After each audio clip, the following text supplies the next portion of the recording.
Bienvenidos al área de formación de Mark Broker. Muchas gracias por conectarse. Mi nombre es Macarena Muñoz, trabajo en el equipo de selección de fondos de inversión de Banca Mark y les voy a introducir en el mundo de los fondos de inversión.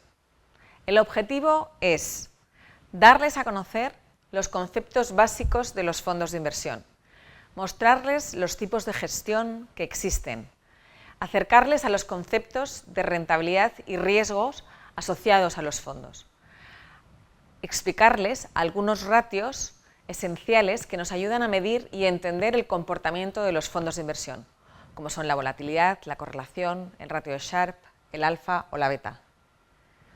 Y terminaremos trasladándoles la importancia de la diversificación en las carteras. Muchas gracias de nuevo por conectarse y esperamos que les resulte de utilidad. Empezamos con los conceptos básicos. Los fondos de inversión son instituciones de inversión colectiva, IICs, cuyo objetivo es la adquisición, tenencia, administración en general y enajenación en valores mobiliarios y otros activos financieros. Es un patrimonio formado por la agregación de los capitales aportados por un número variable de partícipes. Existe una estrecha vigilancia por parte de la CNMV, la Comisión Nacional del Mercado de Valores, es decir, el regulador español.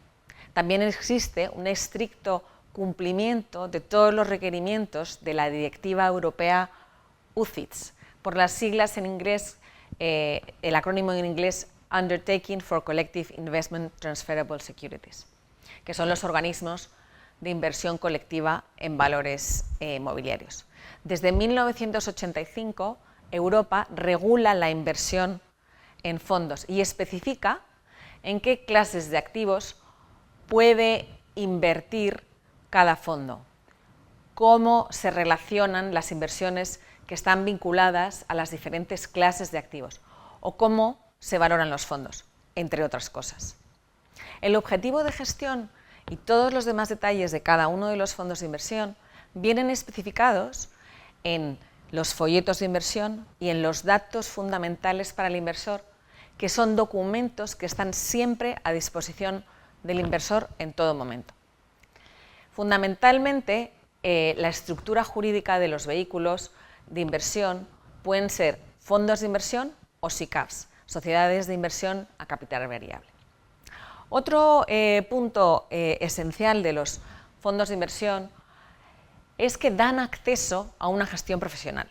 Las IICs se gestionan por profesionales que ayudan a esta gestión y que benefician, para que se beneficien de la diversificación, de dar acceso a inversiones donde a lo mejor de manera privada no podríamos invertir, y se les exige a estas entidades gestoras que dispongan y demuestren de unos medios técnicos y humanos con la experiencia, los conocimientos y la honorabilidad exigidos.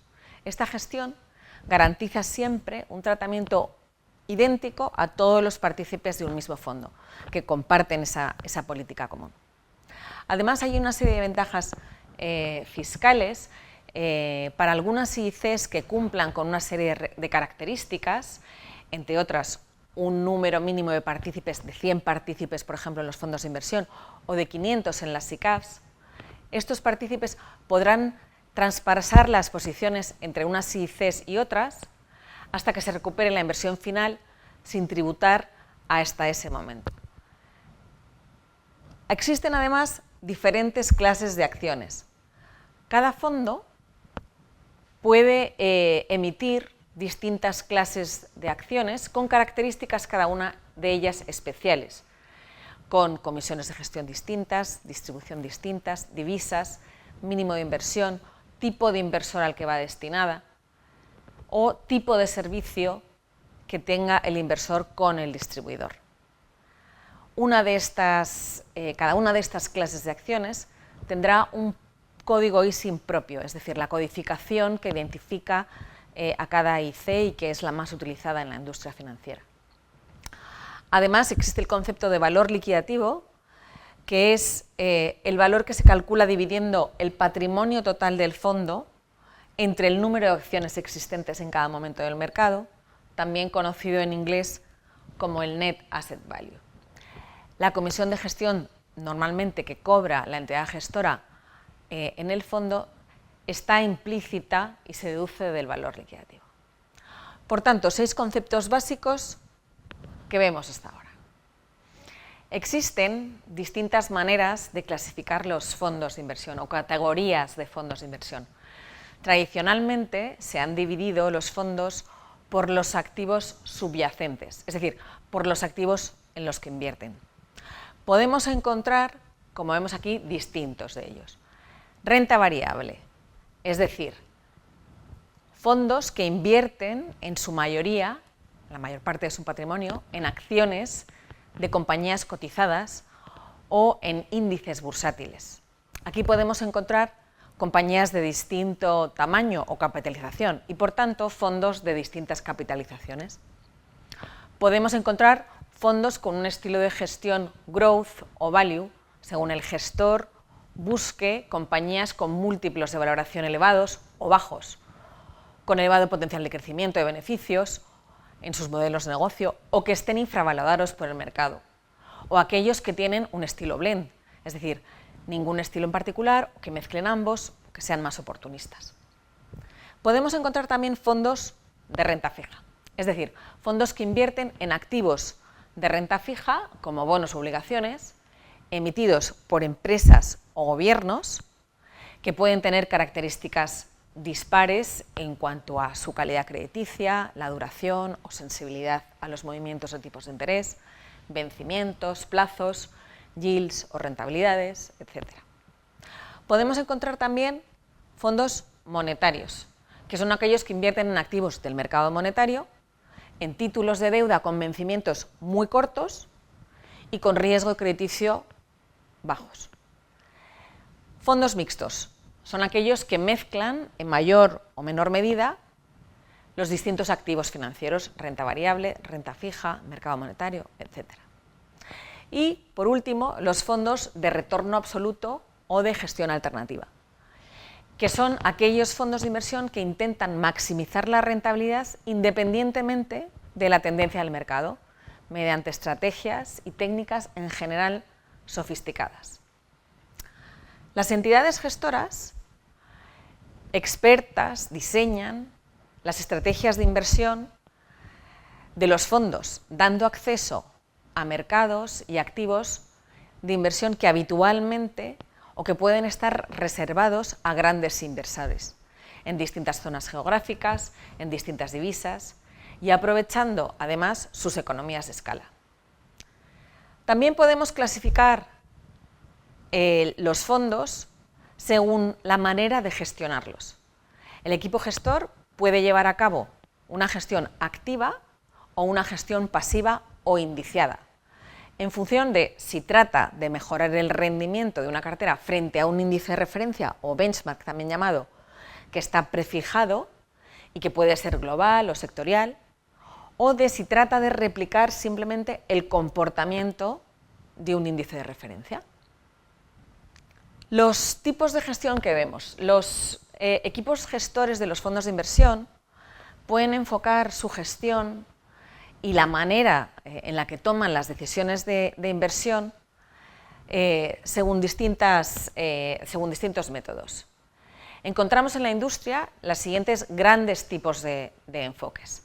Por un lado, la gestión cuantitativa, donde la selección de los títulos se suele basar en modelos matemáticos que actualizan regularmente, sin realizar un estudio cualitativo de los emisores de los títulos, o la gestión, sin embargo, fundamental, que se basa en el análisis y en la valoración de las compañías de acuerdo con un análisis más financiero y cualitativo de los equipos gestores, etc.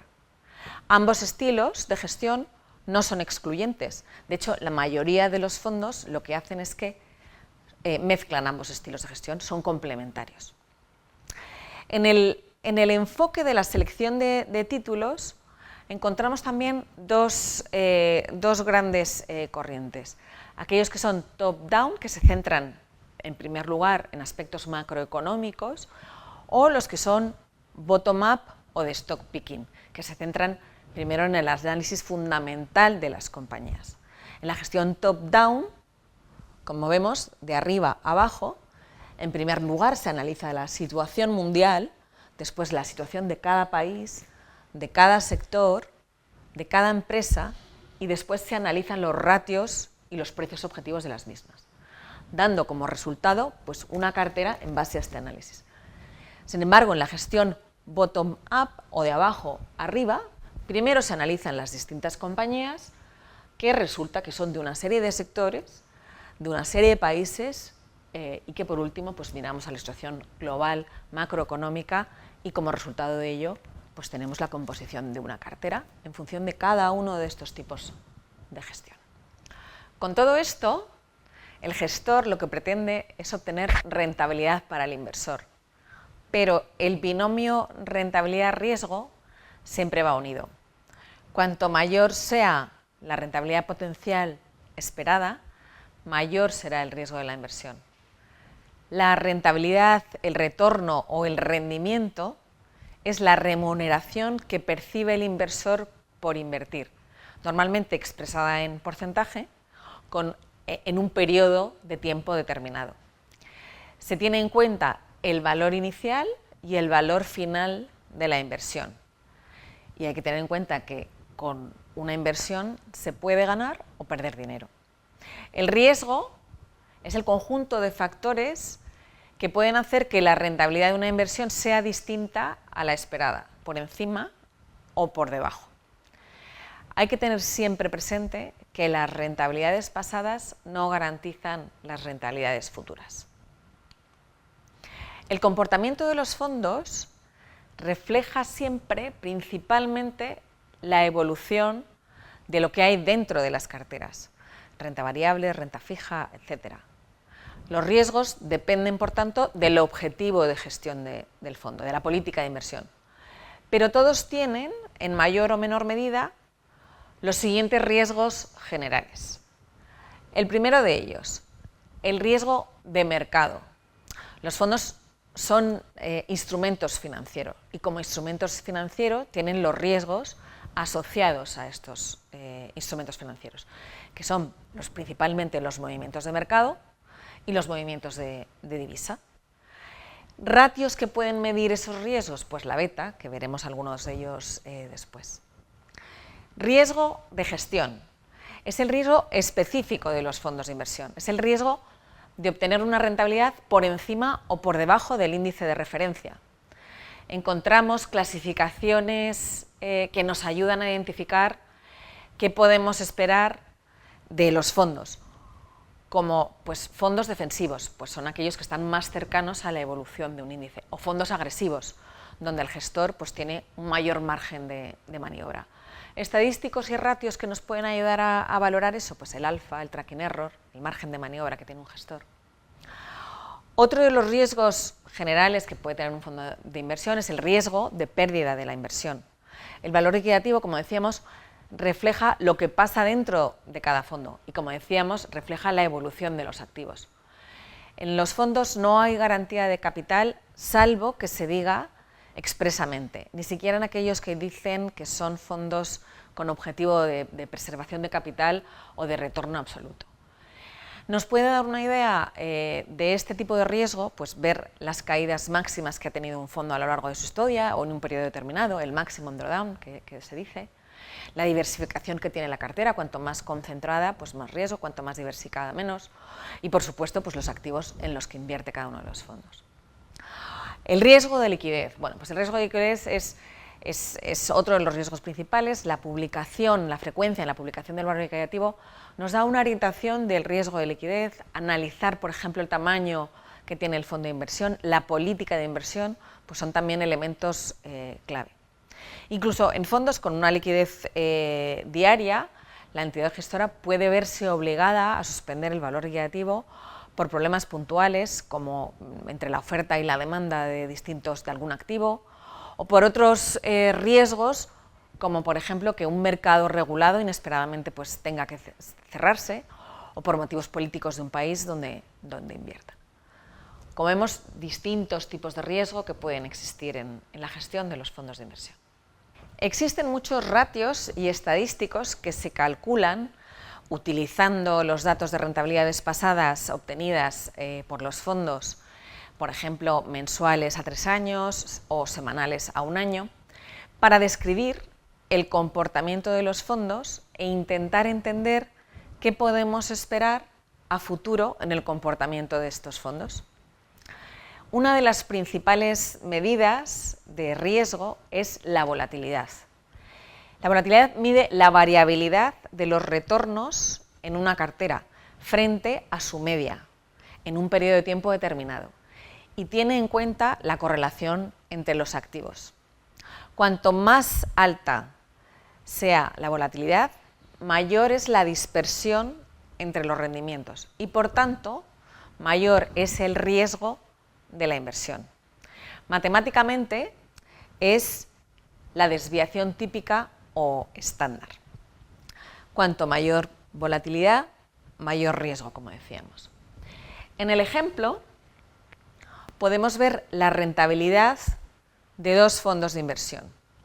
Vemos que el fondo A tiene rentabilidades estables y cercanas siempre en torno a la media.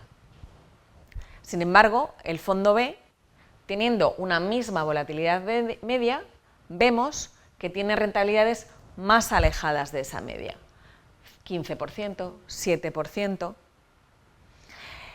Esta mayor variabilidad que vemos intuitivamente en el fondo B se aprecia cuando realizamos el cálculo de la volatilidad.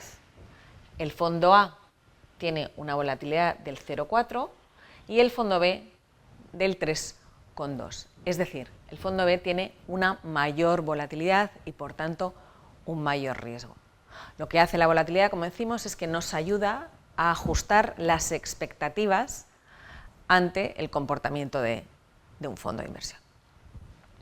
Existen muchos ratios, pero hoy queremos destacar aquí 2, el ratio de Sharpe y la correlación. El ratio de Sharpe es una medida de la recompensa por el riesgo asumido por el fondo. Se trata de la relación existente entre el beneficio adicional de un fondo de inversión, medido como la diferencia entre la rentabilidad del fondo y el activo sin riesgo, y su volatilidad, medida como la desviación típica. Pongamos un ejemplo. Si tenemos 2 fondos con la misma política de inversión, con datos a 3 años y con una rentabilidad del activo sin riesgo de un 3%, y vemos que el fondo A obtiene una rentabilidad del 23% con una volatilidad del 18%, y el fondo B obtiene una rentabilidad del 25% con una volatilidad del 23%, parece que el fondo B tiene más rentabilidad. Sin embargo, si tenemos en cuenta la volatilidad, vemos que tiene más riesgo. Para poder valorar si el riesgo asumido ha compensado en rentabilidad extra, calculamos el ratio de Sharpe.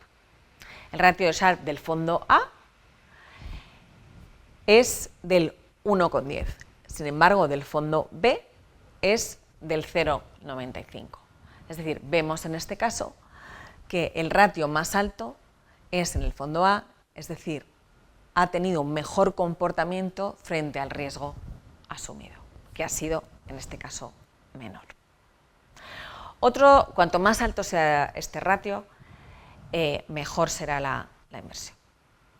Otro de los ratios básicos y principales que queremos traerles es la correlación. La correlación describe la forma en que 2 inversiones se han movido una respecto a la otra.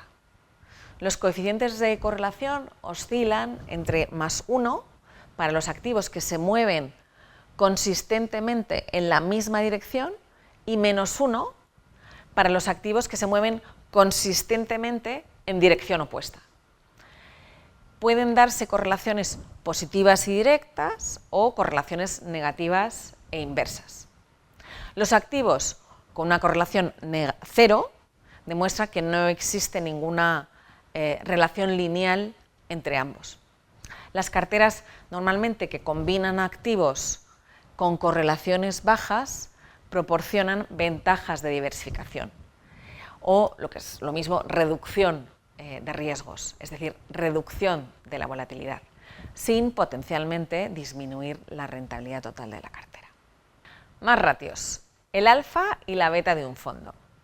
Si tenemos los datos de rentabilidades mensuales obtenidas durante 3 o 5 años, por ejemplo, y los graficamos, en el eje horizontal ponemos las rentabilidades que ha obtenido el mercado o el índice de referencia, y en el eje vertical ponemos las rentabilidades del fondo, podemos obtener esta nube de puntos que indica la rentabilidad del mercado en un mismo mes con la rentabilidad del fondo. Matemáticamente, la recta de regresión que dibuja esa evolución observada en el tiempo entre la rentabilidad del fondo y la rentabilidad del mercado viene expresada por la rentabilidad del fondo es igual al alfa más la beta por la rentabilidad del mercado. El coeficiente de determinación nos indica la bondad del ajuste, es decir, cuánto de bueno es indica esta recta, ese gráfico, ese comportamiento entre el fondo y el mercado. Partiendo en general de carteras bien diversificadas y con coeficientes de determinación suficientemente altas, podemos separar la parte de la rentabilidad de los fondos que viene explicada por el comportamiento del propio mercado y la parte que viene explicada por otros factores como la destreza del equipo gestor. El alfa es el término utilizado para describir el exceso de rentabilidad de una inversión frente a la evolución de un índice de referencia. Un valor positivo de alfa indica un buen comportamiento en relación al mercado. El gestor del fondo está añadiendo valor. Un valor negativo indica, por el contrario, que el gestor está detrayendo rendimiento, es decir, que está obteniendo peores rentabilidades a las del mercado. En la gráfica podemos ver la línea gris oscura, que este fondo tiene un alfa positiva, es decir, que si el mercado hace una rentabilidad de 0 o está plano, pues el fondo en este caso pues hace +1. En la línea gris, por ejemplo, si el mercado hace 0, el fondo también hace 0 y aquí no tendría alfa. Cuanto mayor sea el alfa, mejor será el fondo. Por la parte de la beta, pues la beta, ¿qué es? La beta describe la sensibilidad de la rentabilidad del fondo con respecto a la rentabilidad del mercado. Los fondos que tengan una beta igual a 1, gráficamente la línea gris clara, indica que tienen los mismos movimientos que haga el mercado, hacen la cartera en igual intensidad. Si el mercado hace un 1%, el fondo hace un 1%. Una cartera posicionada más agresivamente tiene una beta superior a 1, que sería la línea verde clara. De manera que si el mercado sube, el fondo subirá, pero más que el mercado. Una beta superior a 1 implica rentabilidades potenciales más altas, pero también mayor riesgo. Si el mercado cae, el fondo caerá más. Un gestor de fondos posiciona la cartera con una beta inferior a 1 si cree que el mercado puede bajar de manera que el precio del fondo pues caiga menos que el mercado. Una beta más baja implica rentabilidades esperadas también más bajas, pero también un menor riesgo. Lo vemos aquí en la línea verde oscura. Si el mercado en este caso obtiene un 1%, el fondo puede obtener, imaginaros, un 0,5. Si el mercado cae un 2, el fondo pues simplemente cae un 2. Para mercados